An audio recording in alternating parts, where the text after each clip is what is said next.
it'd be nice if there was like, if this was like, you know, he's playing like Snowlands, or there's like one card we would really go. Yeah, you could be like, brr, zombies. Brr, zombies. But just black-red. Looks like Jeph is on the play. Turn and 1 he Delver. has turn 1 Delver. Standard. So Patrick Sullivan, does he have a Fume Spitter for it? No, he does not. He's got a Gravecaller. Gravecaller is pretty good. And it flips, as Delvers are wont to do. And there's an Insectile Aberration. There is. There is. Now, High Priest in Patrick Sullivan's hand.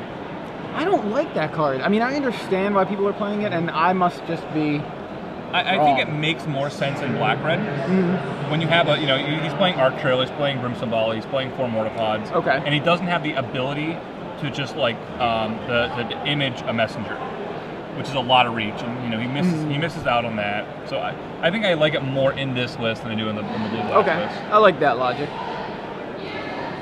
So Jeph resolves a Ponder and swings with the Flying Nacatl. And now pays for a Gitaxian Probe. And looks like we have 2 Walking Corpse. This is hand. Or no, Walking Corpse. Yeah, go ahead. It's the Highborn Ghoul, which is a card that I had to read on Magic Online a couple days ago when someone playing against me. It's a 2-1 Intimidate for 2. And 2 Priests. Yep. And then Dragon Skull Summit and a Swamp. Right. So he's got his access to red. Doesn't need it yet, but he'll probably be playing a 2-1 or 2-2 zombie next turn. Probably 2-1. In for 2. Jeph goes to 18. I imagine we'll see a Dragon Skull and Walking Corpse. Probably maybe the Highborn. Maybe the Ghoul. High Priest. Yeah. The High Ghoul. The Highborn Ghoul. I think it is. Highborn Ghoul. It's 2-1 Intimidate. Oh yeah. That's okay. Yeah. There aren't a whole lot of cards in Jeff's deck that block it, but you know, if he Lingering Soul right here, you'd really rather have the Intimidate guy. And yep, in comes that Insectile Aberration. That aberration. Patrick Sullivan down to 14, but he's still coming. He can take Jeph into 14 all. What does Jeph have here? Vapor Snag on the 2-drop. Yeah, the 2-drop. So Tempo. Some days it's just the name of the game. And there's the High Priest. And we've got a Mana Leak for that. Small. And, Digraph Ghoul.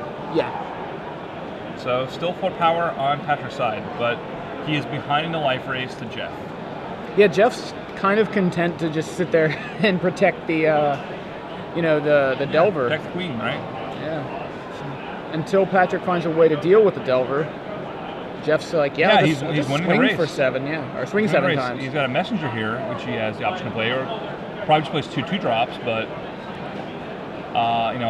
another Priest and something else, and walking the Intimidate Ghoul probably. But you know, he's at 10 life. That's only 3 swings. Still has no actual way to deal with this Delver.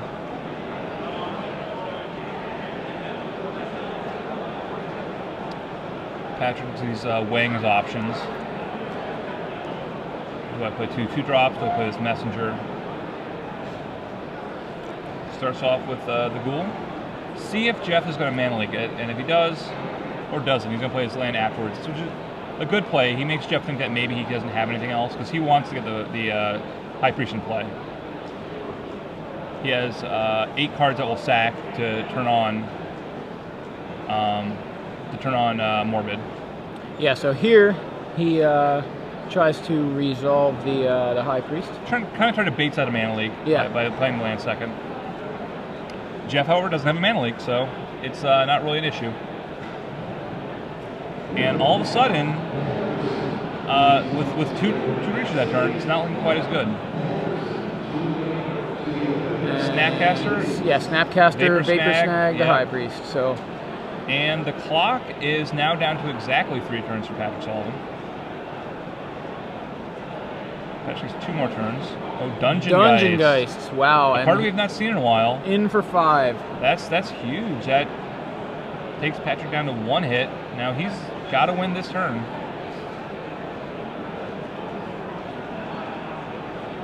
Does not have it.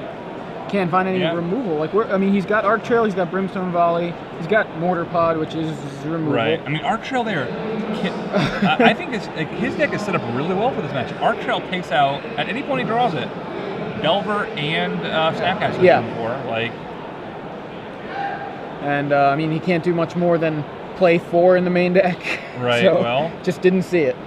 Now post-board, things are, they're going to get real dicey for Pat. 3 Celestial Perch. Yeah. I mean, that is, essentially in this matchup, a better version of Doomblade. Mm-hmm. And, Jeph has all... And it's Snapcastable. Yeah, it's Snapcastable. Yeah. It deals with Messenger, it deals with everything. So, can't be looking forward to that. Anything else it looks like? He might bring in the other Dungeon Geists. Yeah. I mean, I like Dungeon Geist a lot. It's nice. I mean, in this matchup, it's pretty good. Like you said, he wants to be Patrick wants to be killing Delvers and Snapcasters. Arc Trail doesn't do a good job of dealing with Dungeon Geist. Right. So that he doesn't really have a lot of good ways to deal with Dungeon Geist. And Nihil Spellbomb is the other card that, and you kind of weigh that. Well, because Gravecrawler is very good, but is it so good that are you going to rely on your 3 Celestial Purges to deal with it? Which Jeph probably just does. Like, his deck should be aggressive enough that, he doesn't have to worry too much about Gravecrawler going crazy. Right. Especially when he has Celestial Purges that deal with it also.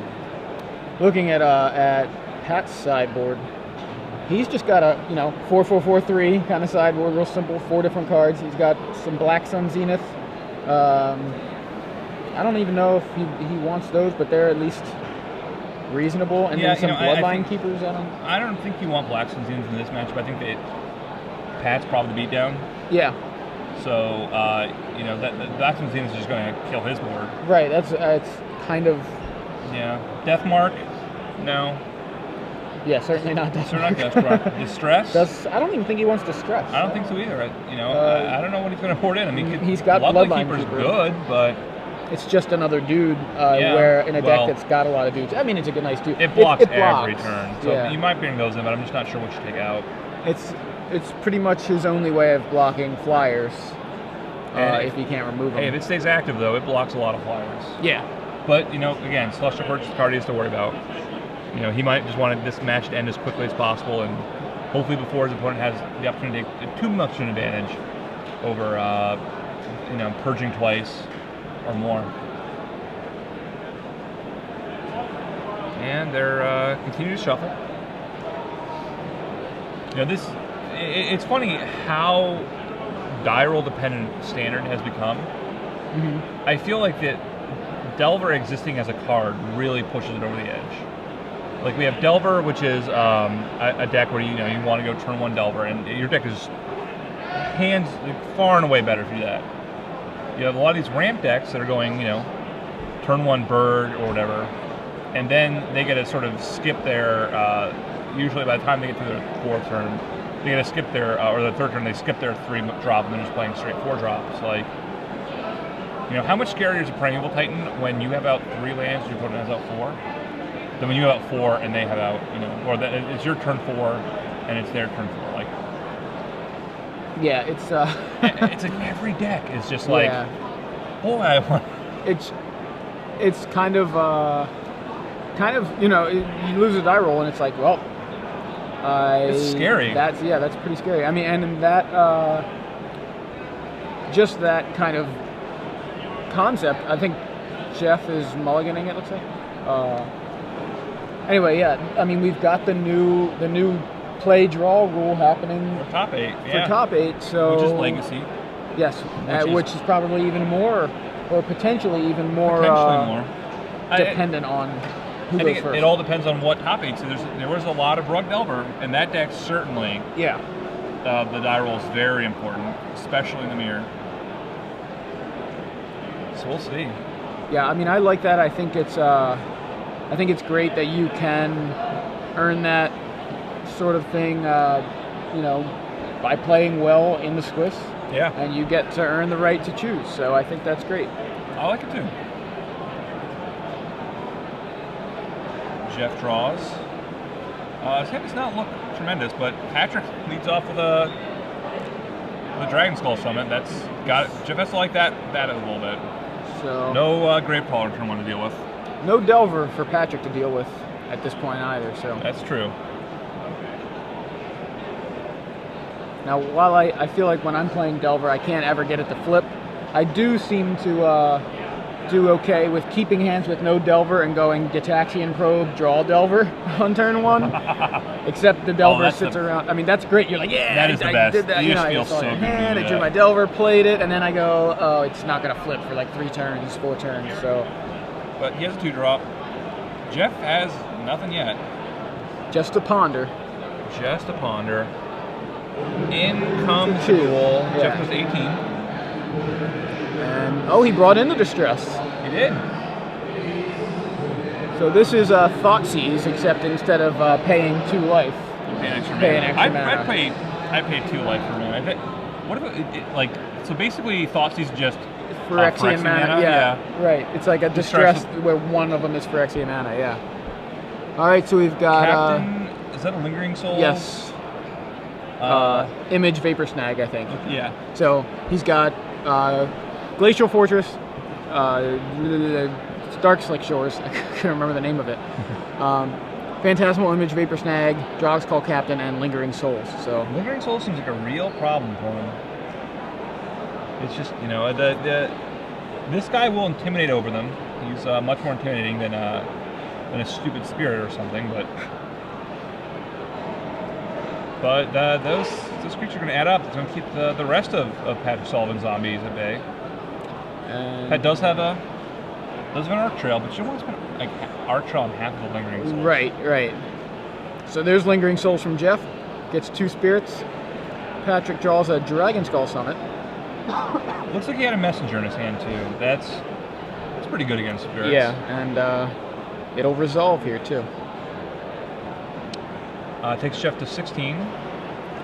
Doesn't look like he's going with Messenger. Messenger. Oh. He has just tripled his the power on the board. Yep, he's going all out with this Intimidate guy. A creature that nobody really put a lot of weight into until, well, ever yet. And he still has Captain. Another Captain. He lost the first one, but He must have drew drawn one. another one. Tax 4. Patrick Yeah. Sullivan's Arc Trail is going to be real good right here. This turn is going to be amazing for Patrick. So, in, can't block. All right. Jeph to 10. Arc Trail. 1U to the Captain. Play a land, cast a Messenger. Bam. Down to 8. And Jeph is To say he's on the, he's on a virtual 2 here. yeah. And he killing that Messenger makes it even worse. Yeah, I mean, he needs a Dungeon Guide Messenger. That's all he can do. But if he does that, he's like 1. What did he lose that other 1 for? I thought he was at 8. I thought he was at 10 and then lost 2 for the Messenger. He lost 1 from Arc Trail. Oh, that's right. Because it can't target a spirit. Yeah. You know, Jeph he's a Vapor Snag. It looked like real closely he could race Pat, but having 2 more of that Intimidate, Highborn Ghoul. Yeah, I think we're going to game 3. I really don't know what Jeph could have at this point to get out of this. Phantasmal Images, but nothing that, if he plays Phantasmal Image, comes into play tapped. Right.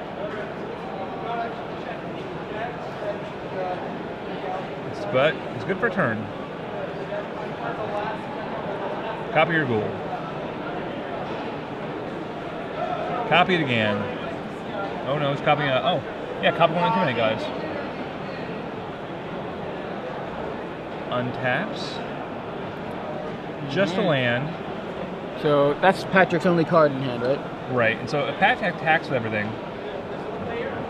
he can chump the Messenger with 1, and he has to. Chumps the Messenger with 1. Goes to 1 here, right? Blocks a Highborn. Takes 4, goes to 3. Oh, okay, yeah. I'm thinking he blocks the... Right, the Messenger doesn't actually... Does not have Intimidate. Does not. Yeah. Oh, and it just doesn't die, so it doesn't... Right, that's fairly safe as well. But, Pat has all the cards now. Mortipod, pretty much do it. Brimstone Volley. This is going to be hard for Jeph to try to come back on this one.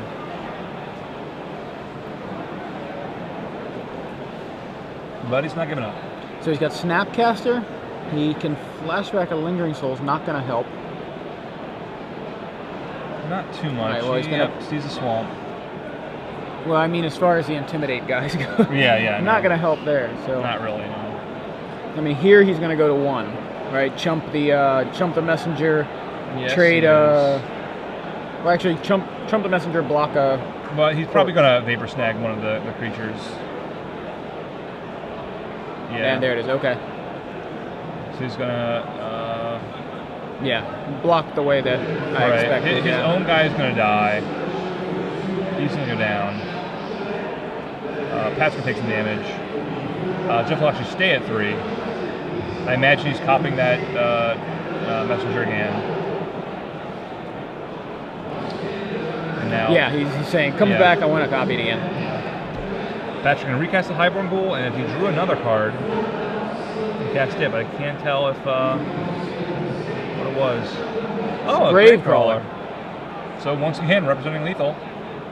Jeph looks like drew another Vapor Snag. So he can. He's got 4 mana. He can block 1, Vapor Snag 1, Snapcaster Vapor Snag 1. Go to 1, I believe.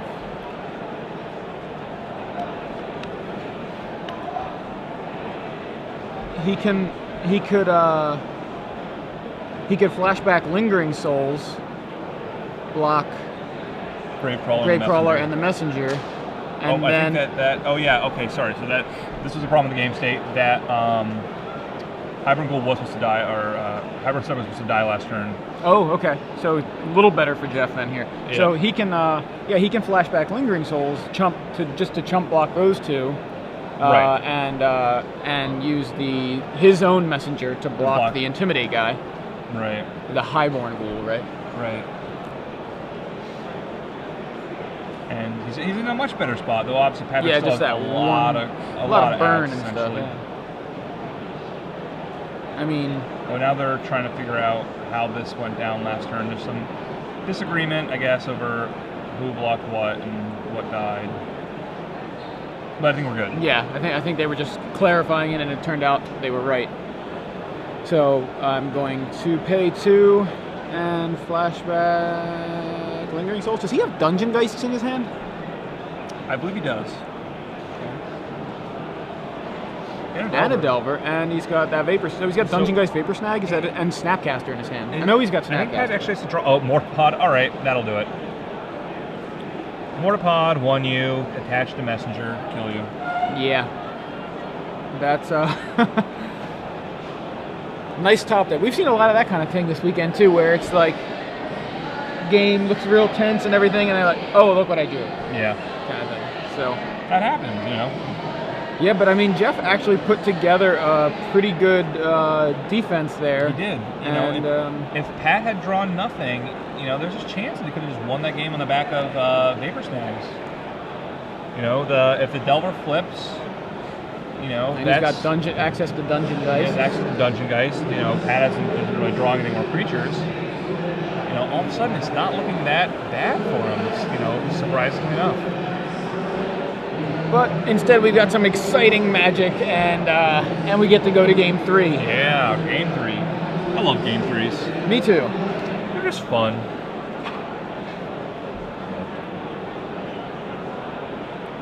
I like that zombies are seeing play. You know, I think it's cool.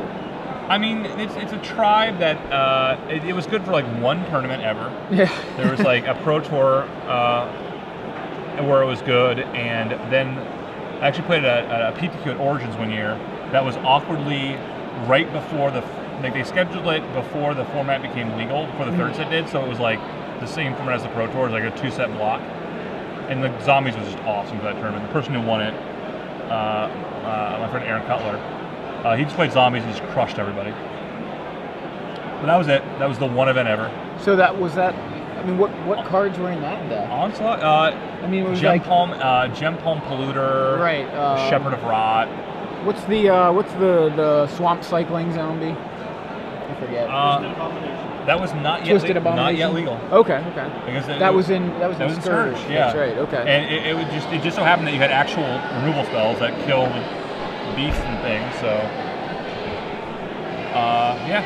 Onslaught block was kind of fun times. I mean, I played goblins then, and everybody did. So. Yeah, those were interesting times. I'm not sure how a card like Sparksmith makes it through the R&D process, but you know. Yeah, that was maybe it was an accident. Like they went to the printers and were like, it was supposed to cost 4 mana. Oh no! Oops. Yeah, it was supposed to cost 4 and a red. Yeah. Apparently, the rumor is that's what happened with Rancor. It was supposed to cost 2 and a green, and some like originally it was a green, but it didn't come back, and then it was 2 and a green, and it came back, and they switched it back to not coming back. And they forgot to switch something else. Or... And then they switched it back, and somehow in the process of just kept trying it out, it ended up with 1, and they're like, ooh, this card's real good. You don't hear about the ones that same thing happened to, except both went the other way, where it's like overcosted and pretty bad. Like it'd be pretty bad. I don't think that would happen anymore. But they accidentally put in a card with like 1 more mana on it. They're like they accidentally print Snapcaster as 2 and a blue, and they're like, oh. No, I just mean like, all right. So Rancor gives +2/+0 and trample, right, for a green, and comes back, and they were like, well, it was supposed to be what, like 2 and a green or 1 and a green? 2 and a green. Okay, so it's supposed to be 2 and a green with that ability. Or not come back, right? And so basically, it lost its mana cost and gained the ability. And you don't hear about the cards where it's like, oh, there was the same mistake happened where we accidentally added to the mana cost and took away an ability, so it was just terrible and nobody ever played it in any format. Draft. Yeah, you don't hear about that so much. Yeah, those aren't the stories. Jeph and Pat staring each other down. Yeah. For a tense final match.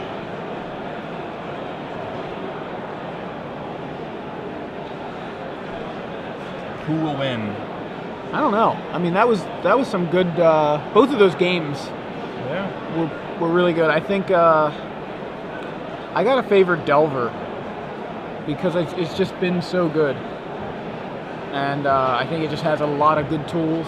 Yeah, I think I kind of like Patrick for the match overall. Because I think he has a really good game one, but this game, I mean, just having all these purges is so powerful. I think I gotta give it to Jeph. And he's on the play. Right, he's on the play. He almost put together a win there in game 2, and I don't know. Yeah, I think Jeph has this given equal kind of draws from both players. If there's somebody you don't want to be playing in an aggro matchup, it's Patrick Sullivan. But yeah. I think that Jeff's sideboard, it's too bad for him. It's too bad he doesn't have timely reinforcement in his sideboard. Oh wow, yeah. Yeah, if that is one card he is not including it. Yeah, that is going to be a much different. It's going to be a much different discussion. And Jerry's playing timely reinforcements. I like timely a lot right now, and it would be very good right here. But all right, Jeph on the play leads off the Dark Six Shores, but no turn 1 play. Patrick does have a Gravecrawler, and it looks like Jeph did draw a Celestial Purge, you think, or didn't draw anything? Yes. All right. Attacks for 2. Jeph then to 18. 2 black, and we have Distress. Yep. Now I did see a checklist card in Pat's hand. Yeah, so did I. That means we have a Bloodline Keeper. We do. All right, so we've got Phantasmal Image, Lingering Souls, Captain. Thank you, Jeph. Captain, Island, Glacial Fortress. Ooh, boy. I can see why he kept his hand. Yeah. Getting double Captain against zombies just seems awesome. And a Phantasmal Image. Yeah. You just go Captain, Image, Captain. And Pat looks like he has an Arc Trail, but what he does not have is red mana just yet. So, if Jeph just runs out of Captain. Yeah, what do you take here? I guess you take a Phantasmal Image? I mean, I think you probably take... Yeah, you do. It's the cheapest Captain, you know what I mean? It's You're not happy about it. Right. But, But I you mean, take that. you take a captain, you leave him with 2 that costs, one converted mana cost less. So Little awkwardness of playing a land, but it got fixed. It looks like. yeah. So Lingering Souls from Jeph. Yep. And still no red source from Patrick. Gravecaller comes in because it's a pretty low risk. Yeah. Looks like he doesn't have a whole lot of plays here. I mean, the Bloodline Keeper doesn't come out until next turn. Does he have a land? He does have a land. Okay. But Yeah, there it is. He has a Mortar Pod. And he's got an Arc Trail, but all these things do not necessarily work out very well together. So he's going to go Mortar Pod. Yeah, I imagine he'll end up shooting a token, if not now, wait until the captain happens. Right. Because he does have to worry, like, whether or not he's supposed to beat down. Jeff's hand, when you have all these Gaia's hand effects, essentially, it gets a little dicey. Yeah, I mean, people compared Captain to Scion of Una, but it does not have Flash. It does not. And Jeph is content, apparently, just to go with the Lingering Souls plan here. Just going to beat down Lingering Souls until at least one more turn. I mean, he could play the captain here and just, swing for 8. Well, he could have, right? I mean, he already played a land. Like next turn. Right. He can play it and just swing for 8. Yeah. Pat can sack. We've got 2 Mortar Pods now. So the 2 Mortar Pods, he probably just kills the captain, save himself some damage, but the burn spells that don't and require Jeph drew a Phantasmal Image, so if Pat didn't have both of those Mortar Pods, he could just and he has a land. So we're gonna go with captain number 1, knowing that there's plenty of Patrick would have to waste both Mortar Pods to get rid of the captain. I think you have to just waste both your Mortar Pods here. Yeah. Not happy with it, but but Jeph obviously just opened himself up to that on purpose. Right, he's got another captain. Yeah. He doesn't care.